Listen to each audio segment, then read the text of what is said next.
What's up, everybody? It's Tim. Happy Labor Day weekend. I haven't been on in a minute or two here with a new vlog post. We've had a very busy month of August here in the Lyons household. We moved my daughter back to school. Things have been very busy at work. And just 2 weeks ago, we welcomed a new family member. Come here. Come here. This is Gracie. Oh, you're a little shy. This is Gracie. She's our newest family member here. She came to us about 2 weeks ago, and she has been getting to know her new house and taking things over very quickly and keeping us very busy. If anybody's curious, she is what they call a beaver terrier, which my wife knows combines the recessive traits of certain Yorkies and has to do with temperament and I don't know, coloring and everything like that. I don't know. My wife found her from a breeder up in Chicago, and I was just told when we were picking her up, shown some pictures and how much the check was going to be for, and what we had to get to prepare the house to have a new little one living with us.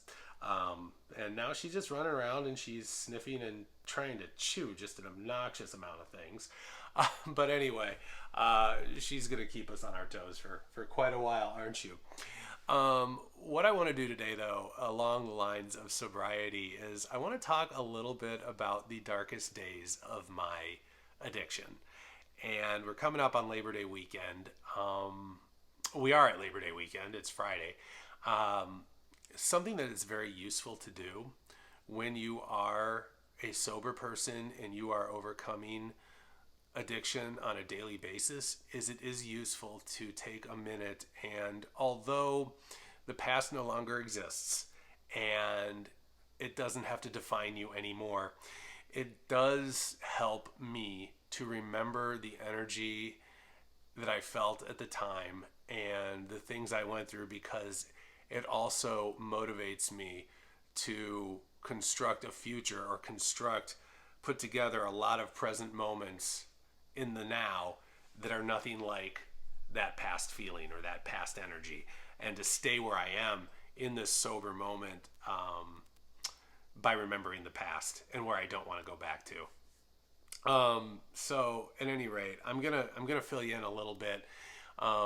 If you don't understand this, I'm going to try to educate you on what it's like to truly not draw a sober breath for a couple months, and the absolute hell and torture your soul is in.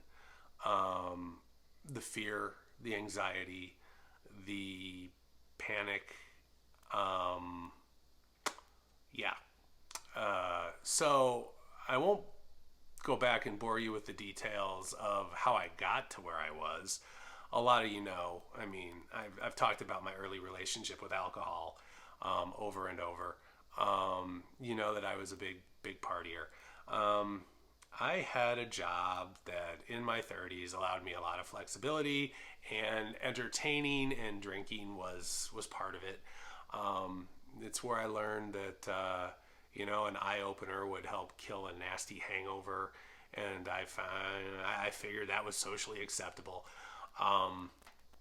But eventually, it progressed to a point where I was drinking all the time. I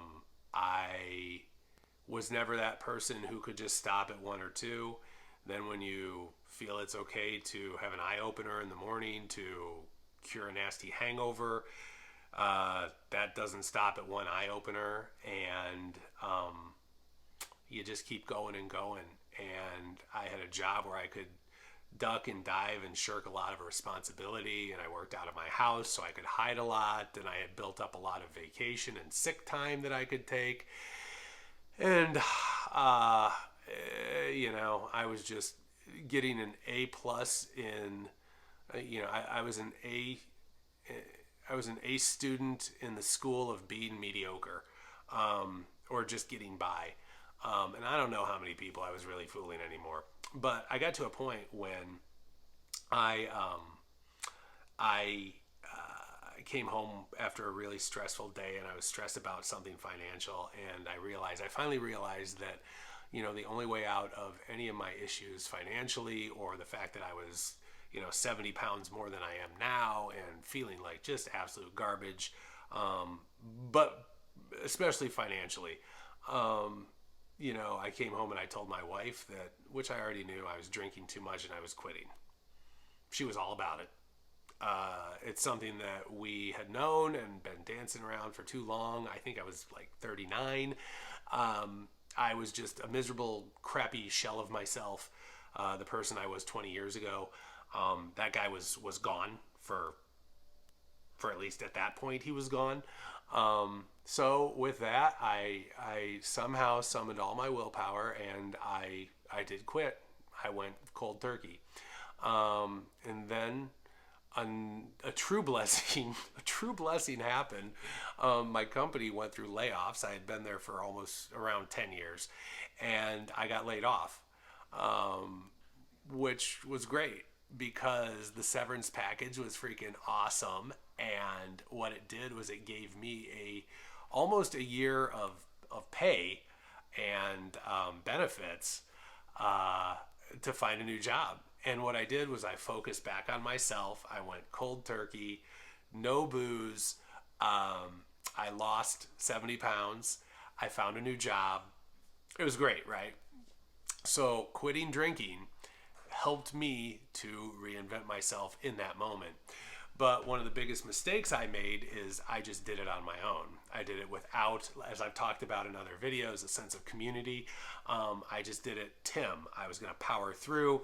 I had goals, new job, new physical condition, all that good stuff. And it worked. But what happened when the goals were met was I thought it was okay to have a drink again. And just like most addiction experts will tell you, that if you open the door again, the floodgates open and it comes back in like gangbusters. And boy, did it. No idea how it happened, but the next thing you know, I had a drink here, a drink there, and then within a couple weeks, I was binging again, and I was experiencing really bad hangovers, and so I would have eye openers to kill those because I was managing it all right. I already knew I could quit if I wanted to, right? I was starting in a new job. I was in a training period. I was working out of my house. I was filling a lot of orders. I was doing a lot of online training. I was working out of the home quite a bit. It got to a point where I probably didn't, though, draw a sober breath for 2 months. And I don't know how that happened. I really don't, but I remember how I felt. See, the mistake I made was I thought that I had beaten it somehow, or that it wasn't still there, or that I could control it because I had the success that I did in going cold turkey on my own. I started becoming psychologically imbalanced.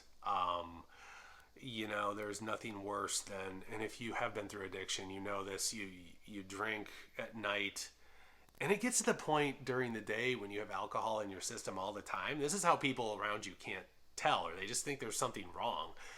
You learn how to mask the smell and keep your distance from people. But when you have alcohol in your system all the time, you don't experience that euphoric like silliness or anything anymore. It's just you have like steady state levels of the stuff in your system.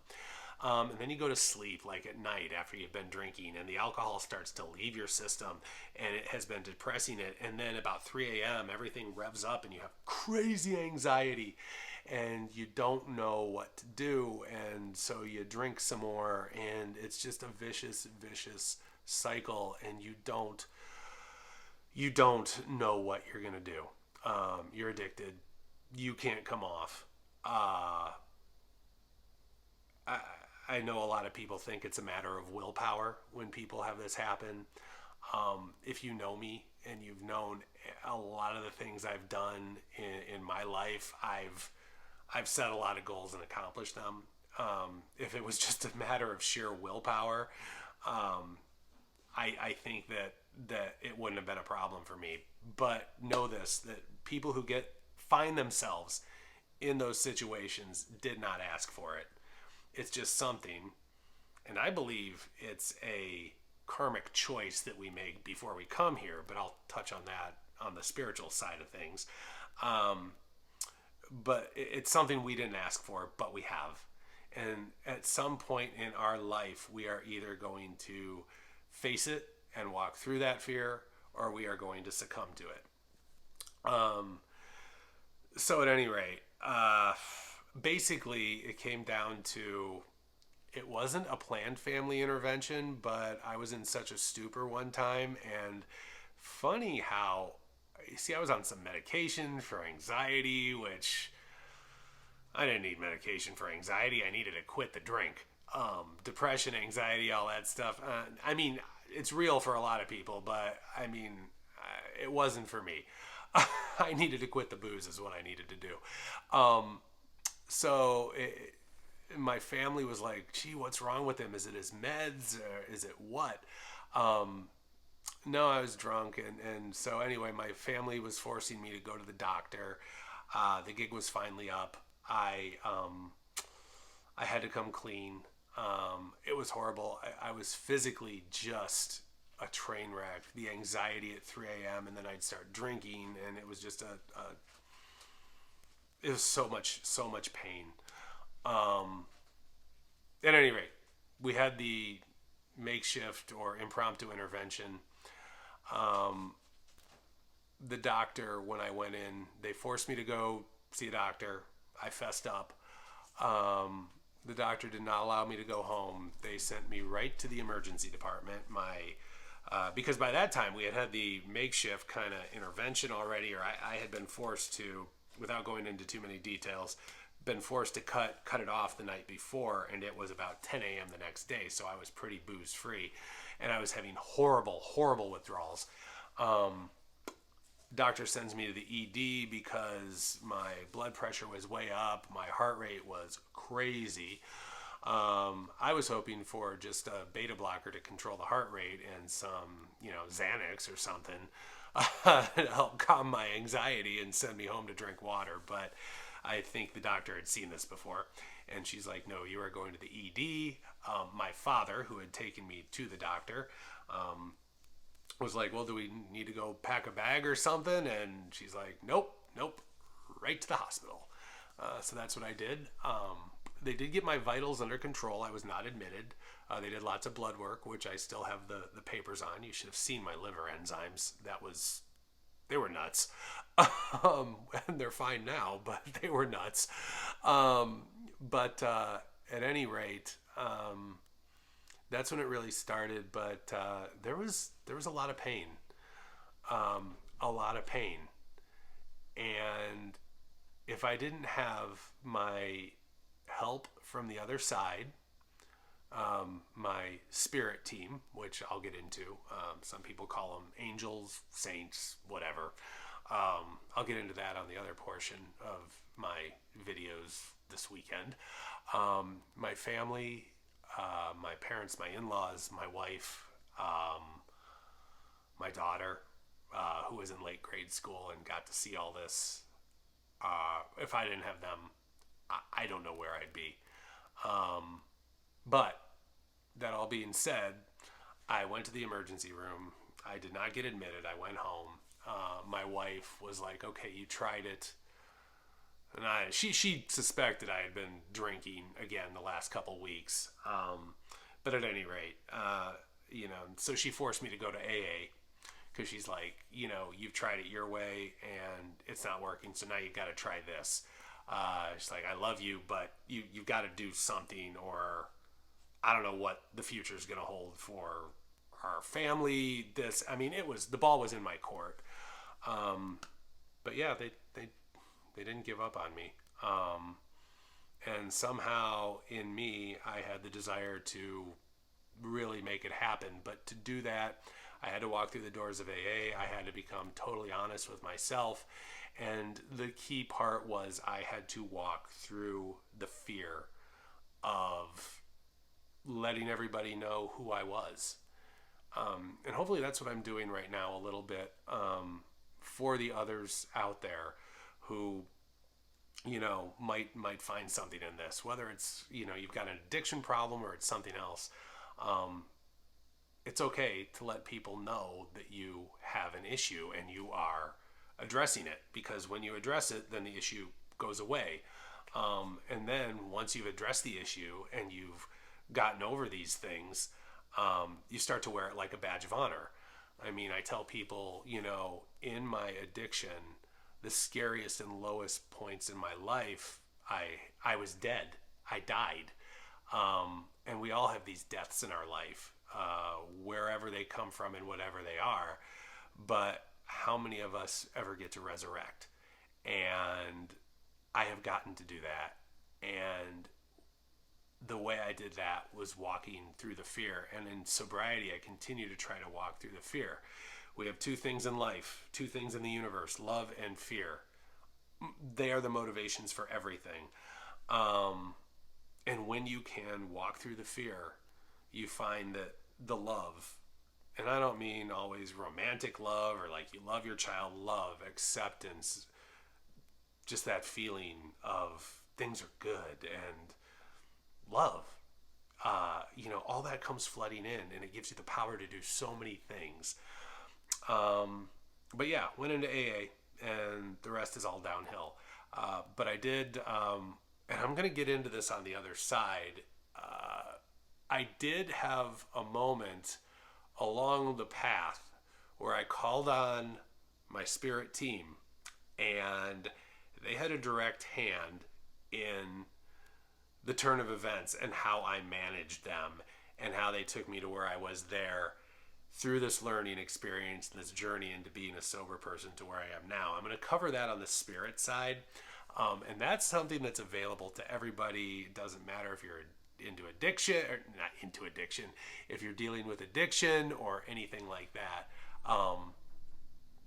That's it. So that's the message, I guess. It's, walking through the fear, embracing the love that's available there for you, and going from there. So anyway, I hope you all have a great Labor Day weekend, and thank you again for watching.